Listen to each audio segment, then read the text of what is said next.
Let's get started, y'all. Rich Americans are saying they are still broke. And now we're going to go to Bloomberg. Every now and then we do a Bloomberg article. I feel like we do a Bloomberg article maybe quarterly. Maybe is it quarterly we do a Bloomberg article? We're going to talk about, and when y'all see this, I'm not making fun of these people. I mean, these might be actors. I'm not making fun of these people, but the fact that they got a pregnant lady and I assume is her, I don't know if it's her husband or not because you can't see her left hand. You can't see his left hand. Let me make sure y'all can still see this from sharing the screen. Let me zoom in one. Bloomberg Wealth. Bloomberg. This is not Bloomberg. This is Bloomberg Wealth. Excuse me. Rich Americans feel like they don't have enough. Shout out to Alicia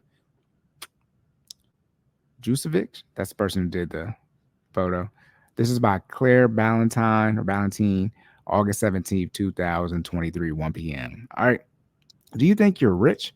My colleague Charlie Wells and I set out to ask objectively wealthy Americans that this simple question. Objectively, what does objectively wealthy mean? I guess no debate.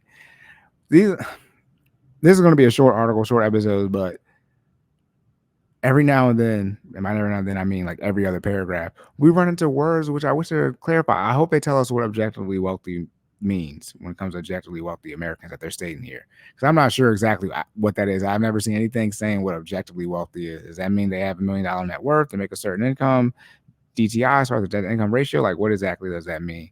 And again, as always, first time looking at this article, so we're going to get the live reaction. Y'all can get the live reaction, but we as me being a part of all right, the results were shocking. Many of them say they are just getting by, and others consider themselves poor. I wonder if we'll have some income around the 284,000, like on the last episode. They surveyed 1,000 rich people, those who make at least 175K. So that means that 284K population is in here. Roughly the amount. Where do these people live at? Roughly the amount required to crack the top 10% of tax filers, and a significant portion feel like they don't have enough. Read the full story here. Shout out. Oh, I'm not going to talk about where I'm at, but where my wife and I are at, but because she gets a significant amount of money that's not taxed at all as far as the tax filing status. Shout out to disability income from the VA. Anyways, it's a surprising outcome considering that these are the folks who own their homes, work in jobs paying six-figure salaries, and have solid balances in their retirement accounts. So why don't they feel like it? Well, I would say if it starts at 175,000, only one of the people make 100K, and it's possible that they both don't make 100K. I mean, 90 plus 90 is 180, so the difference is over 200K. But it's not like both people are making 100K. And 175K, in all honesty, I would say like that is the bottom. Like 171 in that 150, 200K range. Depends on where you live at. Yeah, double the household income, whatever the median household income is of the state. Double that, I would say, is where you get to the quote unquote rich people status. And again, you can adjust that for particular areas like New York, LA, Chicago, whatever it is. But I would say when you get to around double the median household income, that's when I would say you consider somebody quote unquote rich, just flat out based off their income. And that's assuming they have no debt at all besides their mortgage. You start adding on the car payments, 2 car payments, on the student loan payments, 2 student loan payments. You start adding on the average amount of credit card payments, which is 4 per person. So 8 credit cards, you got 2 people, right? When you start adding on the debt, then now you got to increase it. But I would say no debt besides your mortgage. When you get to double the median household income, which means it's going to range anywhere between $90 to $100,000, $90 to $180,000. Also, too, as I said, I've been watching episodes. Y'all can hear my keyboard. I already apologize for new listeners. I apologize for my keyboard. I be clicking and clacking like a mug on that keyboard. I type fast. Shout out to Dr. Nimish from Arundel High. Everybody take that keyboard in class. Let me see. This is going to be 2000. I guess they don't have the 2023 data yet. Let's see what it is by state real quick. I mean, it's usually anywhere from 45,000 to low end, like Mississippi, things like that. And then Maryland, DC, New Jersey on the high end around 90K. Let's see by state. Sorry, y'all, it's taking so long. Here we go. Share this tab instead. This is this is 2021, so the assumption, this is Wikipedia. Okay, here we go. World population. This is what I was looking for. Can I get a chart? Okay, so Maryland, DC, if you didn't know, Maryland, DC are the same place. Okay, they're not the same place by definition, but I mean, They're same place. So 90,000 again. The bottom is 48,000. So 50. So again, 100K to 180K. If you make 100K in Mississippi, you're you're gonna be doing pretty well. West Virginia, Louisiana, right? But then you talk about making 180K living in Maryland, where I live at, or DC. If you have, and by the way, this is no debt, no kids. So DINK, what dual income, no kids, no debt. DINKD, DINKND, dual income, no kids, no debt. If you're in that situation, then 180K in Maryland, you're doing well. You're gonna be doing well.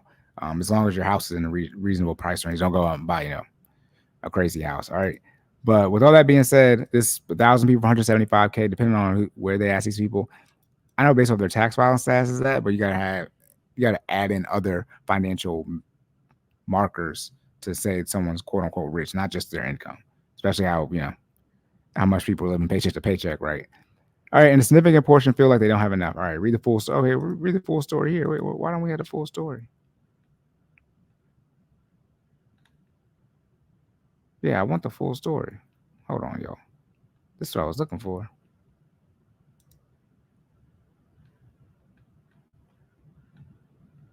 They gonna make okay. I'm about to say they're gonna make me pay to read the full story. That's what I thought. Anyways, it's a surprising outcome considering that these are the folks who own their we talked about that 6 of jobs and they got retirement. Why don't they feel like it? Inflation is a big reason. Okay, prices increasing.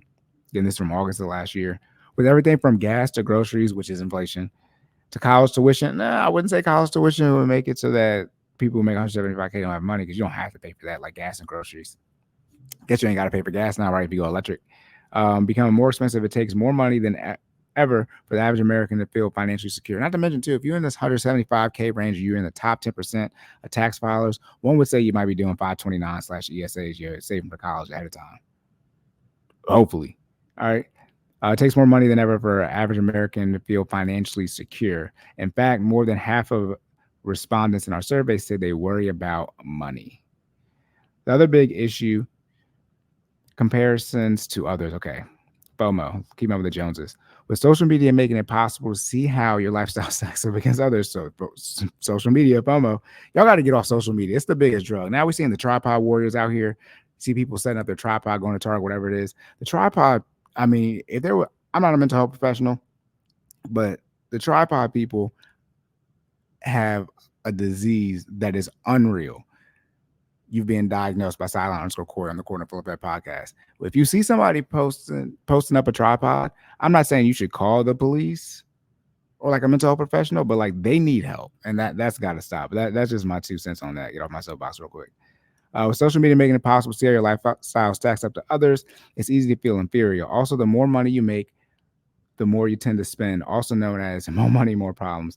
A huge aspect of our findings revolved around moving. I talked to dozens of rich people, and many of them were interested in relocating to places, where the salary go further. I think Texas, Florida, and even New Hampshire.